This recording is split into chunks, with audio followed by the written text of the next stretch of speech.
buenos días, que Dios me los bendiga. Le habla el evangelista Sergio Alexis y espero que el contenido de la enseñanza de hoy sea de gran bendición para su vida. La clase de hoy lleva como nombre la Biblia, el libro del pacto.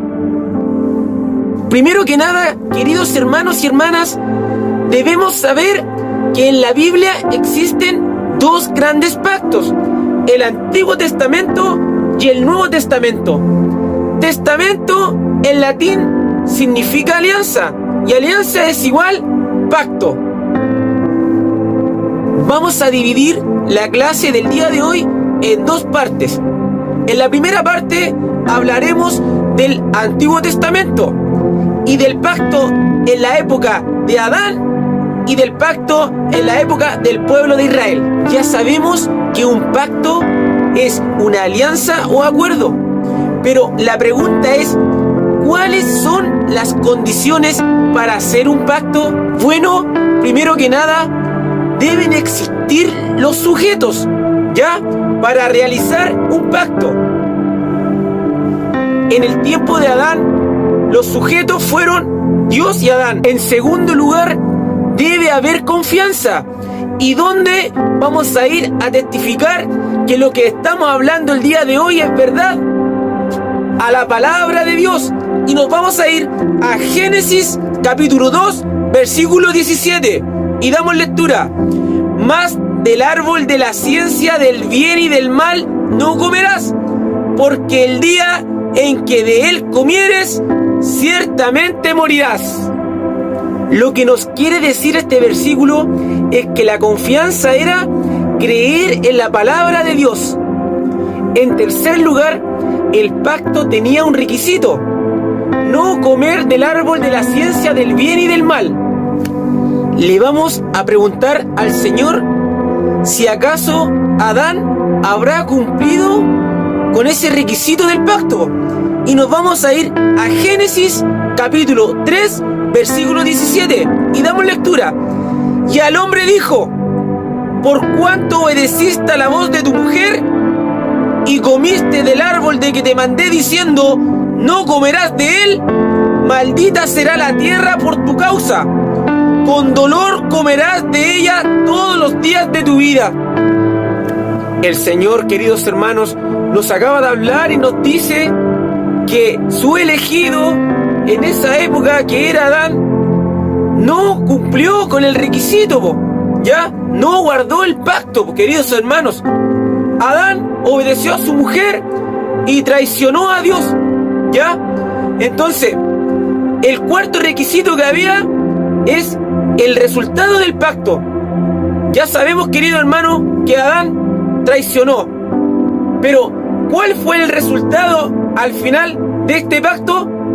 Vamos a preguntarle al Señor y nos vamos a ir a Génesis capítulo 3, versículo 23. Y los sacó Jehová del huerto del Edén para que labrase la tierra de que fue tomado. Entonces, queridos hermanos, como conclusión, si guardamos pacto, recibimos bendición. Pero si no guardamos pacto, recibimos maldición. Pero ¿estará bien que yo le esté hablando este contenido con palabra de hombre? No, queridos hermanos, no seamos como aquellas iglesias. El día de hoy, el Señor, el que nos está hablando, y el Señor es el que va a tomar el control de principio a fin. Y nos vamos a ir a Deuteronomio capítulo 28, versículo 2. Y damos lectura. Y vendrán sobre ti todas estas bendiciones y te alcanzarán si oyeres la voz de Jehová tu Dios.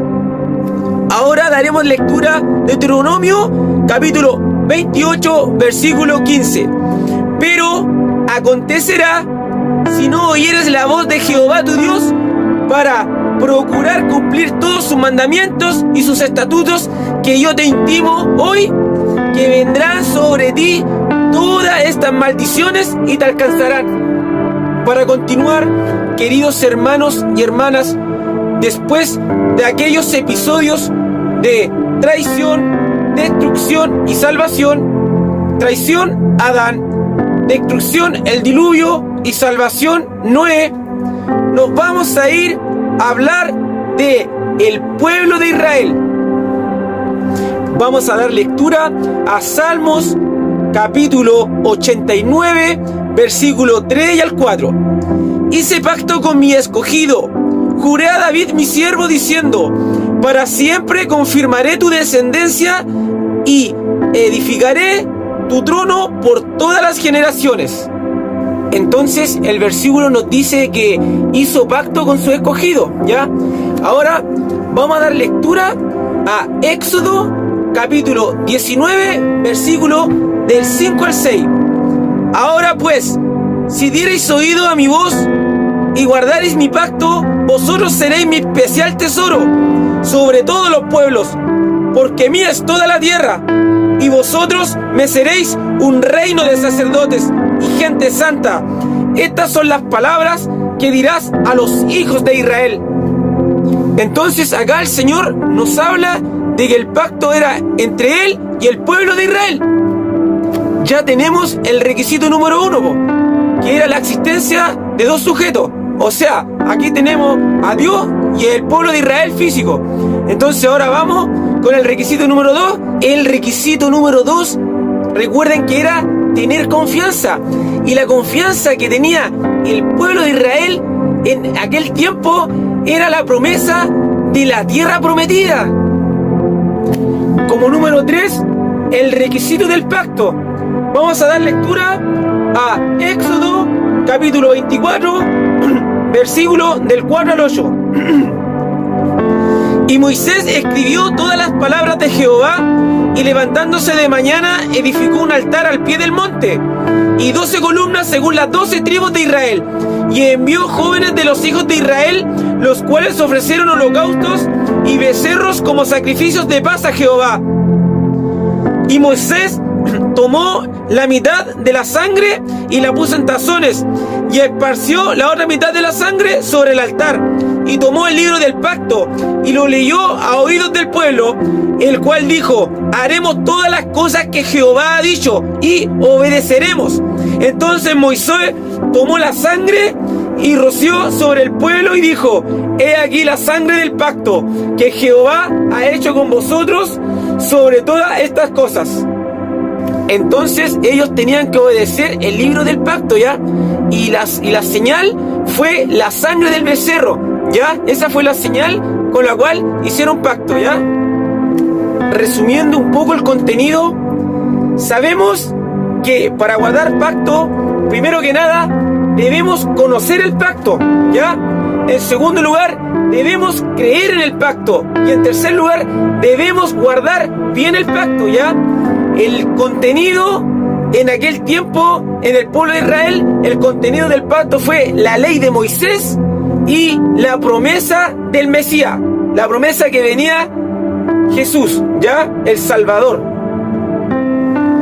El pueblo de Israel en ese tiempo le pedía a Dios un rey, porque los demás pueblos tenían un rey y ellos querían un rey.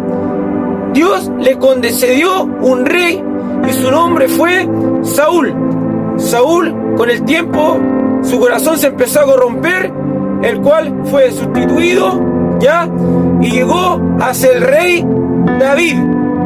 David murió y su hijo Salomón ocupó su lugar. Pero la pregunta, queridos hermanos y hermanas, es: ¿el pueblo de Israel habrá guardado pacto? El Señor en este día nos va a responder a esa pregunta y nos vamos a ir a dar lectura a 1 de Reyes, capítulo 11, versículo del 9 al 11. Y se enojó Jehová contra Salomón, por cuanto su corazón se había apartado de Jehová, Dios de Israel, que se le había aparecido 2 veces y le había mandado acerca de esto que no siguiese a dioses ajenos. Mas él no guardó lo que le mandó Jehová. Y dijo Jehová: por cuanto ha habido esto en ti, y no has guardado mi pacto y mis estatutos que yo te mandé, romperé de ti el reino y lo entregaré a tu siervo. Entonces, querido hermano, el rey Salomón empezó a seguir a otros dioses, y por esa traición el pueblo de Israel fue invadido por Asiria, ¿ya? Y Jerusalén fue invadido por Babilonia. Se repite, queridos hermanos y hermanas, la misma historia que en los tiempos de Adán, ¿ya? Traición, destrucción y salvación, ¿ya? Vamos a ir a un versículo, Hebreos, ¿ya? Capítulo 8, versículo 9. No como el pacto que hice con sus padres el día que los tomé de las manos para sacarlos de la tierra de Egipto, porque ellos no permanecieron en mi pacto, y yo me desentendí de ellos, dice el Señor. Entonces Dios se va porque no guardaron el pacto. Pero como recuerdan, en los tiempos de Adán hubo traición, destrucción y salvación. Y en este tiempo, ¿cuál fue el representante de la salvación? Recuerden que el contenido del pacto entre Dios y el pueblo de Israel era, en primer lugar, la ley de Moisés, y en segundo lugar, la promesa del Mesías. Pero, ¿qué sucedió con la llegada del Mesías? Que el Señor nos responda esta noche. Y nos vamos a Juan capítulo 11, versículo... Juan capítulo 1, versículo 11. A lo suyo vino, y los suyos no le recibieron, queridos hermanos. Esa época, queridos hermanos, es idéntica a la época que estamos viviendo en los tiempos de ahora. Idéntica. Entonces preguntémosle al Señor, ¿qué sucedió con el pueblo en aquella época, queridos hermanos? Después de todo eso, vamos a irnos a Mateo capítulo 21, versículo 43, y damos lectura. Por tanto os digo que el reino de Dios será quitado de vosotros y será dado a gente que produzca los frutos de él. O sea, Dios quitó el reino a sus escogidos.